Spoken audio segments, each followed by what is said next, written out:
मैं राहुल जोशी गुरुकुल पीसीएस के online classes में आप सभी का एक बार फिर से स्वागत करता हूं। आज की इस वीडियो में जो है हम उत्तराखंड की महान विभूति को डिस्कस करेंगे और वो विभूति होगी जेम्स एडवर्ड कॉर्बेट। पिछली वीडियो में हमने आपसे एक क्वेश्चन पूछा था जिसमें हमने आपसे पूछा था कि रानीखेत को विश्व का सर्वोत्तम हिल स्टेशन किसने कहा था। उसका आंसर था विलियम डोगल्स और यह आंसर सही दिया था भावना ने। अभी तक जितने भी क्वेश्चन पूछे गए भावना ने लगभग सारे क्वेश्चंस के आंसर दिए हैं और सही आंसर दिए हैं। आज की इस वीडियो में हम पढ़ेंगे कॉर्बेट नेशनल पार्क का इतिहास कि किस तरीके से जो है कॉर्बेट नेशनल पार्क बना, उसकी पूरी हिस्ट्री, उसके बाद कॉर्बेट नेशनल पार्क से जुड़े महत्वपूर्ण फैक्ट, उसके बाद हम पढ़ेंगे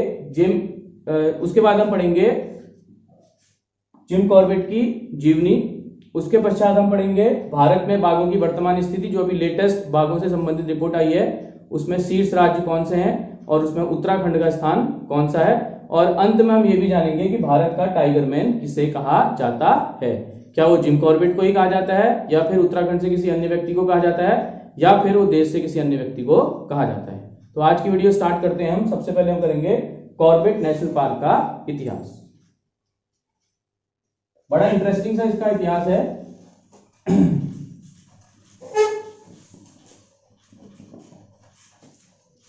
सबसे पहले इसमें इतिहास जाने से पहले हमको ये पता होना चाहिए कि कॉर्बेट नेशनल पार्क जो है उत्तराखंड के कौन से डिस्ट्रिक्ट में पड़ता है। तो कॉर्बेट नेशनल पार्क की अगर हम स्थिति देखें, स्थिति की हम बात करें तो ये उत्तराखंड के दो डिस्ट्रिक्ट्स में पड़ता है, एक नैनीताल और पौड़ी। जो बच्चे अभी से तैयारी इन्होंने स्टार्ट की है उनके लिए इतना याद भी करना वहां पर को मुश्किल हो जाता है एग्जाम में कि कौन से दो राज्य में है। सिंपल से इसका तरीका कॉर्बेट नेशनल पार्क की फुल फॉर्म एग्जाम में लिखना, कॉर्बेट नेशनल पार्क। ठीक हो गया। कॉर्बेट, सी से कॉर्बेट, एन से नैनीताल, पी से पौड़ी। इतना करोगे तो एग्जाम में आप कभी क्वेश्चन गलत नहीं करोगे। ठीक। उसके बाद कॉर्बेट नेशनल पार्क का एक उपनाम भी है,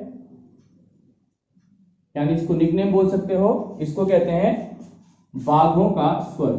क्या कहते हैं इसे? बाघों का स्वर्ग।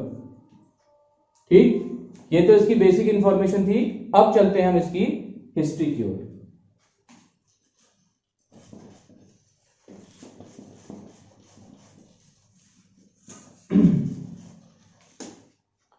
सबसे पहले हम बात करते हैं वर्ष 1868 की,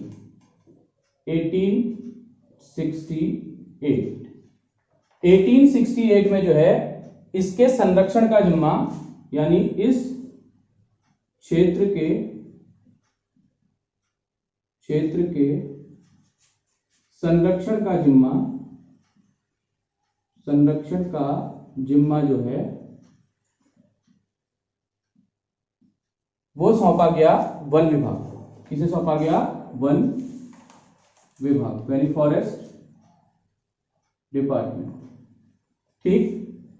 इसके बाद 1879 में जो है इसे आरक्षित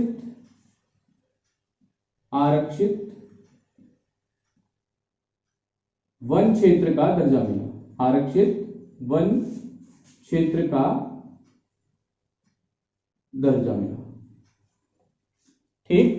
इसके बाद 1934 में हेली ने इस क्षेत्र को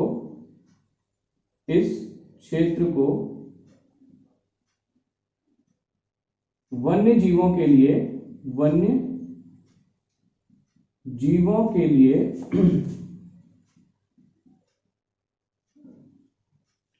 आरक्षित करने की बात कही, आरक्षित करने की वकालत की, आरक्षित करने की वकालत की। ठीक। कुछ समय बाद इसका अच्छा परिणाम दिखा और 8 अगस्त, कब? 8 अगस्त 1936, कब? 8 अगस्त 1936 को यूनाइटेड प्रोविंस, क्या, United province national park act के तहत, United province national park act के तहत इसे बनाया। United province national park act के तहत हेली नेशनल पार्क की स्थापना की गई। किसकी?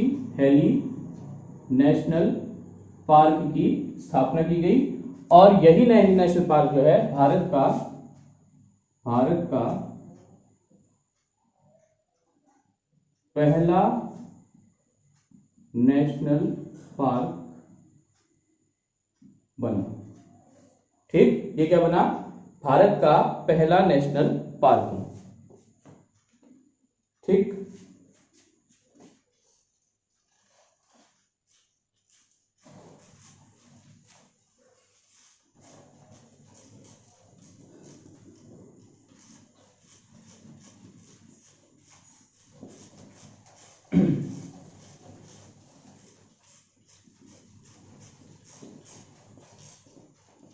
अब बात करते हैं इससे जुड़े हुए महत्वपूर्ण तथ्यों की।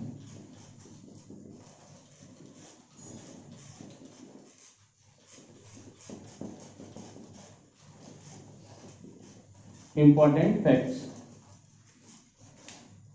फैक्ट ज्यादा है इसलिए मैं उनको आपका फ्लो चार्ट के माध्यम से बता दे रहा हूं। और फ्लो चार्ट जो है एग्जाम में काफी आपके बेनिफिट रहता है।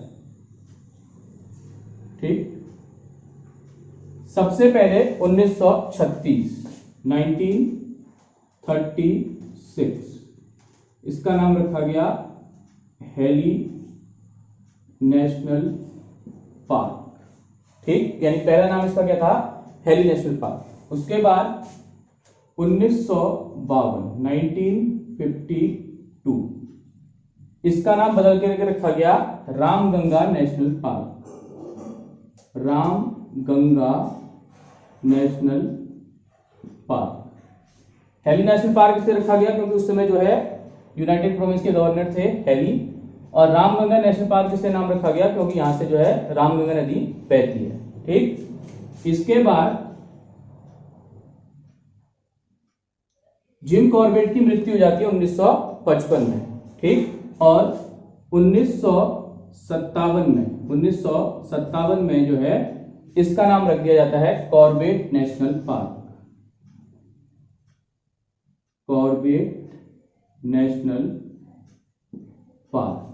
ठीक, यह स्टोरी भी बड़ी इंटरेस्टिंग है कि कॉर्बेट नेशनल पार्क इसका नाम जो रखा गया था, उससे पहले एक प्रपोजल गया था कि इसका नाम रख दिया जाए गोविंद बल्लभ पंत नेशनल पार्क। उनके नाम पर रखने की बात इसमें चल रही थी। तो गोविंद बल्लभ पंत जो है इसमें खुद आ गया। उन्होंने कहा कि मेरे नाम पर आप नेशनल पार्क का नाम मत रखिए, आप जिम कॉर्बेट के नाम पर इस नेशनल पार्क का नाम रखिए। और यह भी माना जाता है कि गोविंद बल्लभ पंत और जिम कॉर्बेट जो थे बहुत क्लोज फ्रेंड थे। और जिम कॉर्बेट का एक बार जो है एक मुकदमा भी जो है गोविंद बल्लभ पंत ने लड़ा था। ठीक, उसके बाद 1 नवंबर 1973 यहां पर यह भारत का जो है बनता है पहला टाइगर रिजर्व। ठीक, कब? 1 नवंबर 1973। इस डेट को भी आप याद रखिएगा। ठीक, उसके बाद 2012 में जो है इसे थोड़ा ऊपर देख देते हैं इसको। 2012 में इसके 500 मीटर के क्षेत्र को जो है साइलेंस जोन डिक्लेयर किया गया। क्या डिक्लेयर किया गया? Silence zone. इस फैक्ट को भी आप याद रखिएगा। ठीक, उसके बाद 2013 में जो है स्पेशल टाइगर प्रोटेक्शन फोर्स का गठन किया गया। ठीक, इसके बाद एक फैक्ट और याद रखिएगा कि इसका जो प्रवेश द्वार है वो आपका है ठिकाला जोन। ढिकाला जोन। ठीक, उसके बाद एक चीज और याद रखिएगा कि इसके मध्य में एक क्षेत्र है, इसके मध्य में एक क्षेत्र है जिसे पाटली दून भी कहा जाता है। पाटली दून, एक क्वेश्चन आ सकता है कि पाटली दून कहाँ है। ठीक है, एक बार मैं रिवीजन करा दे रहा हूं। 1936 heli national park, 1952 Ramgarh national park, 1957 Corbett national park, 1 नवंबर 1973 भारत का पहला टाइगर रिजर्व, 2012 में इसके 500 मीटर के क्षेत्र को साइलेंस जोन डिक्लेयर किया गया, 2013 में जो है स्पेशल टाइगर प्रोटेक्शन फोर्स का गठन किया गया और इसके प्रवेश द्वार को कहा जाता है ढिकाला जोन। क्या कहते हैं इसको? ढिकाला जोन। ठीक, इसके बाद हम चलते हैं जिम कॉर्बेट नेशनल पार्क में को बनाने में महत्वपूर्ण भूमिका निभाने वाले व्यक्ति जिम कॉर्बेट के जीवन के बारे में।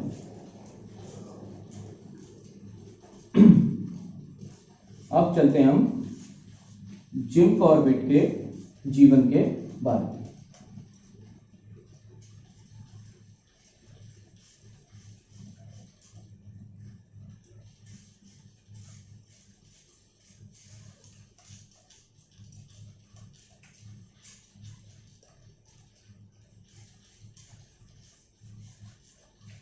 सबसे पहले हम बात करते हैं इनके जन्म।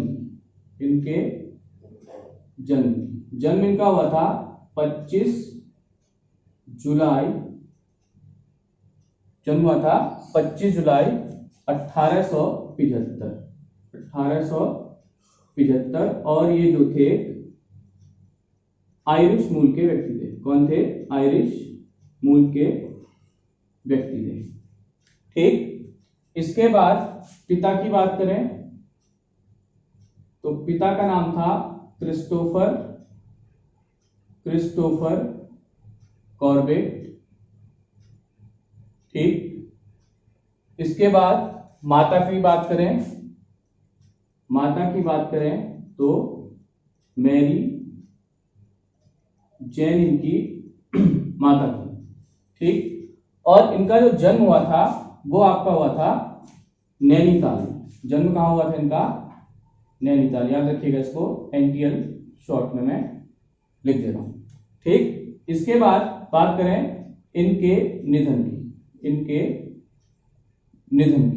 ठीक, निधन इनका हुआ था 19 अप्रैल 1955।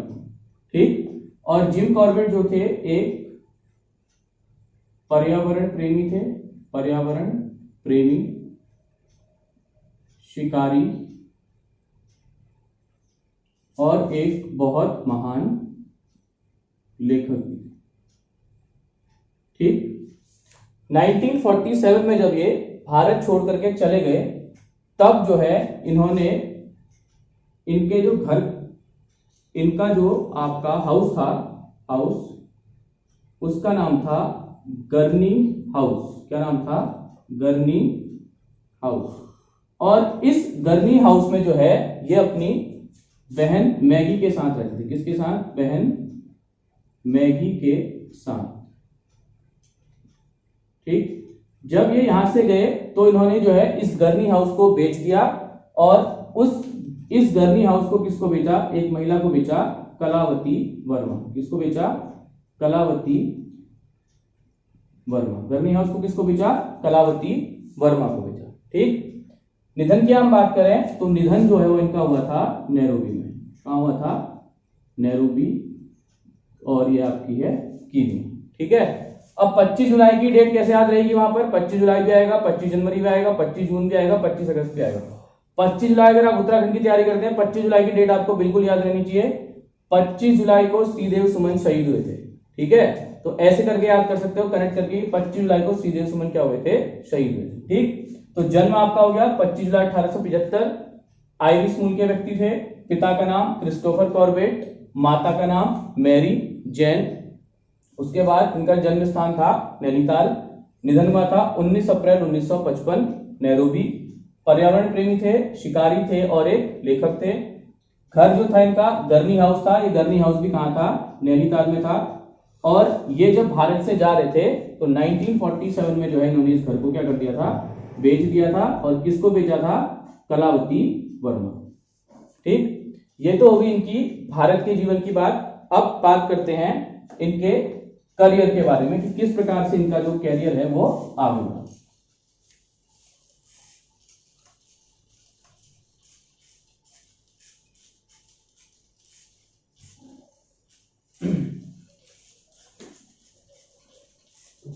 सबसे पहले जो है इन्होंने जॉब स्टार्ट की थी नैनीताल में, और नैनीताल में जो है इन्होंने क्या की थी, रिटेल कंपनी में काम किया था।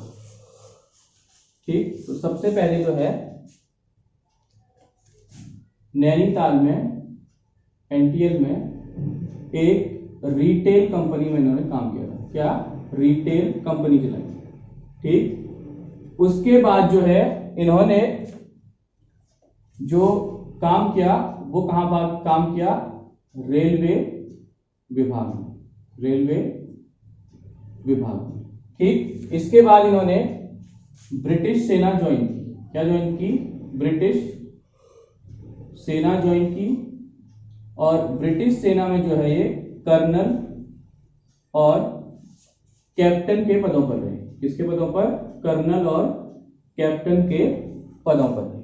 ठीक, इसके बाद 1928 में इन्हें केसरे हिंद की उपाधि दी गई। किसकी उपाधि दी गई, केसरे हिंद की उपाधि। ठीक, ब्रिटिशर्स ने इनको किसकी उपाधि दी, केसरे हिंद की उपाधि।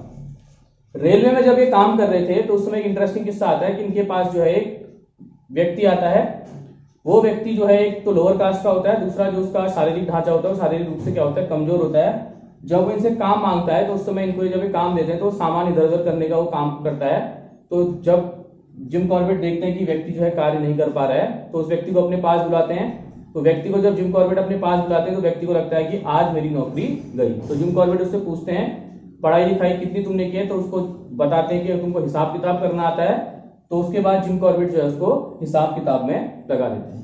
ब्रिटिश आर्मी में भी उन्होंने बहुत अच्छा काम किया। उन्होंने ये सैनिकों को सिखाया कि जो है किस प्रकार कठिन परिस्थितियों में आप जंगल में सरवाइव कर सकते हैं। जैसे आप अभी बहुत एक चर्चित शो देखते होंगे डिस्कवरी में, मैन वर्सेस वाइल्ड, उसमें भी वही बताता है मैन वर्सेस वाइल्ड की विपरीत परिस्थितियों में अगर आप फंस जाएं जंगल में तो किस प्रकार से आप सरवाइव कर सकते हैं। तो उसी प्रकार से जो है इन्होंने उनको सैनिकों को क्या दी, ट्रेनिंग दी। और इनको जो है ब्रिटिश गवर्नमेंट ने क्या दी, ब्रिटिश सरकार ने क्या दी, केसरे हिंद की उपाधि भी दी।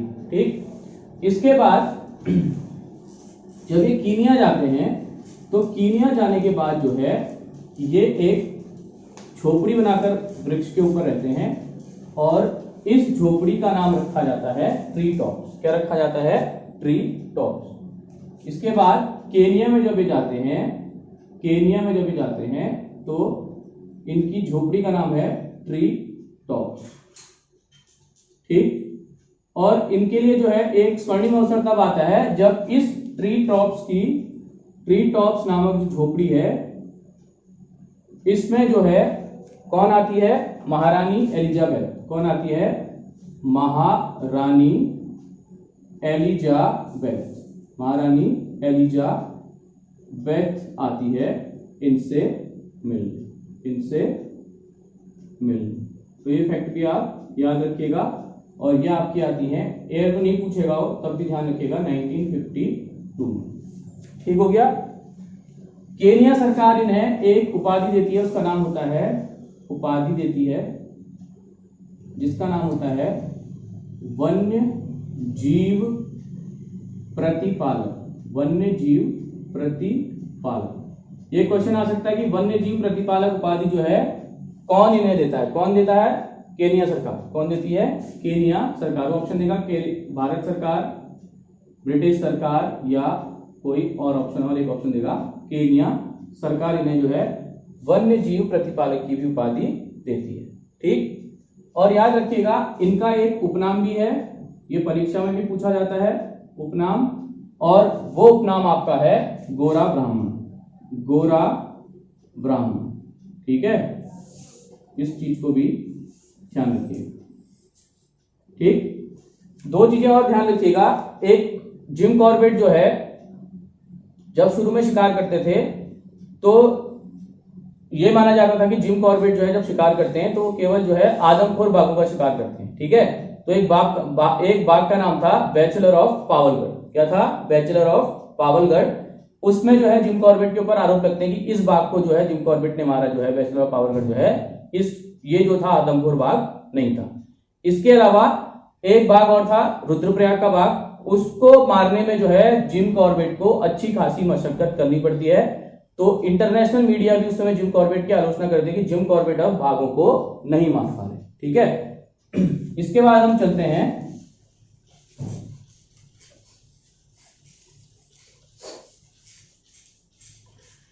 जिम कॉर्बेट की लिखी हुई पुस्तकें, और हर व्यक्ति को जो है इनकी किताब पढ़नी चाहिए, स्पेशली जो है मैन ईटर्स ऑफ कुमाऊं तो पढ़नी ही पढ़नी चाहिए। अब बात करते हैं जिम कॉर्बेट की प्रमुख पुस्तकें। ठीक, पहली पुस्तक है आपकी जंगल लोर। ठीक, इसके बाद है आपका माई कुमाऊं।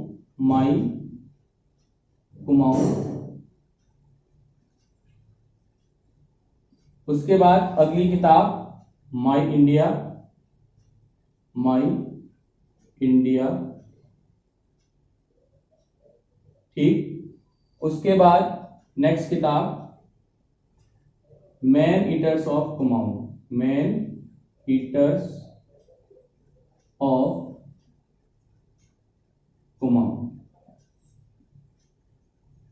ये इनकी सर्वाधिक पढ़ी जाने वाली पुस्तक है। ठीक है, 150-200 रुपए की आपकी मिल जाएगी अमेजन में, आप वहां से खरीद सकते हो। ये किताब जो है हर व्यक्ति को जो है पढ़नी चाहिए। ठीक, उसके बाद अगली किताब है द हंटर फ्रेंड्स।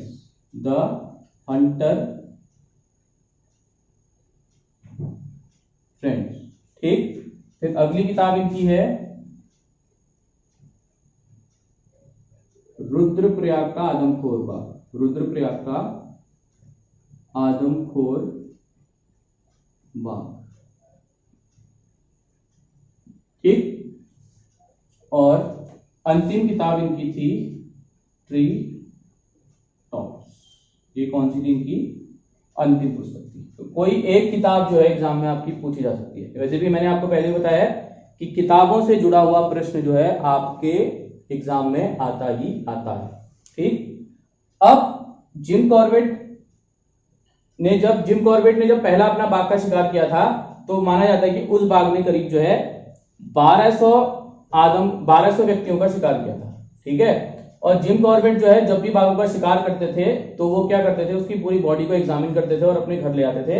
उसमें जिम कॉर्बेट ने पाया कि जब जिम कॉर्बेट ने उसका एनालिसिस किया कि भैया बाघ आदमखोर क्यों हो रहे हैं। ठीक है, तो उसमें उन्होंने पाया कि बाघों के शरीर पर जो है अलग अलग निशान है। कुछ निशान झाड़ियों के कांटों के हैं, कुछ निशान आपके गोलियों तक के निशान है। ठीक है, वहां से जिम कॉर्बेट को समझ में आया कि जो है बाघों के आदमखोर होने का जो कारण है वो कहीं ना कहीं क्या है, मनुष्य है। और तब जिम कॉर्बेट ने ये माना, बहुत अच्छी बात उन्होंने सोची कि जो है बाघों को जो है मनुष्यों को बाघों से हमको बचाना नहीं है, बल्कि बाघों को मनुष्य से बचाना है। और तभी जो है उन्होंने जो है बाघों के कंजर्वेशन के लिए जो है काम करना स्टार्ट कर दिया।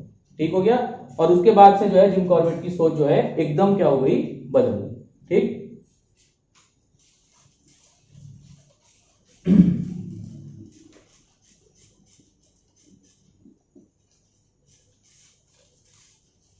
इसके बाद जो है अब हम बात करते हैं कि लेटेस्ट जो बाघों की स्थिति है। अभी जो है कुछ ही एक आध महीने पहले जो एक रिपोर्ट आई है, उसमें हम डिस्कस करते हैं कि शीर्ष 3 स्थान में कौन सा राज्य है। शीर्ष स्थान। ठीक, पहला स्थान इसमें मिला है मध्य प्रदेश को, दूसरा स्थान इसमें है कर्नाटक, और तीसरा स्थान जो है आपका है उत्तराखंड। तो इसको जो है ध्यान में रखिएगा, उत्तराखंड का स्थान कौन सा है, तीसरा स्थान है। ये क्वेश्चन आ सकता है, हाल ही में जो आपकी बाघ जनगणना हुई है उसमें उत्तराखंड का स्थान कौन सा है। ठीक, अब हम चलते हैं अपने लास्ट टॉपिक की ओर, जिसमें हम जानेंगे कि भारत के टाइगर मैन ऑफ इंडिया कौन है। Tiger man of India, man of India, ठीक। टाइगर मैन ऑफ इंडिया जो है आपके वो है कैलाश सांखला। कौन है? कैलाश सांखला, ठीक है। तो इस क्वेश्चन को भी याद रखिएगा, जल्दबाजी में ऑप्शन कहीं जिम कॉर्बेट आप ना लगाएं, ठीक हो गया। उसके बाद एक चीज इनकी किताब में छूट गई थी, जो पुस्तक इनकी थी मैन ईटर्स ऑफ कुमाऊं, जो पुस्तक इनकी थी man eaters of Kumaon, man eaters of Kumaon, इन्होंने जो है इसमें एक मेले का जिक्र किया था और उस मेले का नाम है बग्वाल मेला। इसका जिक्र किया था उन्होंने, बग्वाल मेले का जिक्र किया था इसमें, ठीक है। बग्वाल मेले का इसमें इन्होंने क्या किया था? जिक्र किया था। और बग्वाल मेला जो है किस चीज के लिए फेमस है? पाषाण युद्ध के लिए। किसके लिए फेमस है? पाषाण युद्ध। अब तो कुछ समय से जो है पाषाण युद्ध जो है के बदले वहां पर फूलों की बात, फूलों से भी युद्ध आपका होता है। तो आपसे एक क्वेश्चन पूछा जा रहा है जिसमें बताइएगा कि ये बग्वाल मेला और पाषाण युद्ध जो है उत्तराखंड के किस डिस्ट्रिक्ट में खेला जाता है, ठीक है। तो इस प्रकार से हमने इस वीडियो को कंप्लीट कर लिया। अगर आपको इस चीज को याद करना है तो सबसे पहले आप नोट्स मत बनाइए, पहले आप वीडियो को पूरा देखिए, अगले दिन जो है उसके बाद उसके नोट्स बनाने स्टार्ट कीजिए। वीडियो आपको पसंद आए लाइक कीजिए, शेयर कीजिए और चैनल को सब्सक्राइब कीजिए। धन्यवाद।